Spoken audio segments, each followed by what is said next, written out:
নবীজি বলেছেন, যখন বান্দাকে কবরে শোয়ানো হবে, আযাবের ফেরেশতা যখন পায়ের দিক থেকে আসতে থাকবে, সূরা মুলক সেখানে দাঁড়িয়ে যাবে এবং বলবে, এদিক থেকে তোমাদের যাওয়ার কোনো জায়গা নেই। কবরের আযাব থেকে আপনাকে ইনশাআল্লাহ সূরা মুলক বাঁচাতে পারবে। আজকে আমরা ইশা সালাতে যে সূরাটা পড়েছি, প্রথম রাকাতে এই সূরার কথা বলছি, তাবারাকাল্লাযী বিয়াদিহিল মুলক ওয়া হুয়া আলা কুল্লি শাইইন কাদির। অর্থ সহ পড়লেই বুঝতে পারবেন কেন এই সূরা আপনাকে কবরের আযাব থেকে বাঁচাবে ইনশাআল্লাহ। এরপরে পড়বেন সূরা ফালাক, নাস, ইখলাস।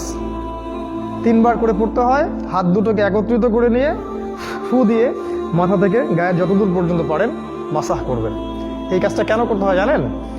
কারণ যখন আমরা ঘুমাই তখন শয়তান আমাদের ঘাড়ে 3টা গিট দেয়, হাদিসে আছে না? প্রথম গিট দিয়ে বলে যে ঘুমাও, তোমার সামনে লম্বা রাত। আবার দেয়, ঘুমাও, তোমার সামনে লম্বা রাত, ঘুমাও, তোমার সামনে লম্বা রাত। এই যে 3 বার আপনি গাটাকে মাসাহ করলেন, ঘুম থেকে ওঠার সময় আপনার মধ্যে কোনো অলসতা কাজ করবে না, ওই গিট কেটে যাবে ইনশাআল্লাহ এই সূরার বরকতে।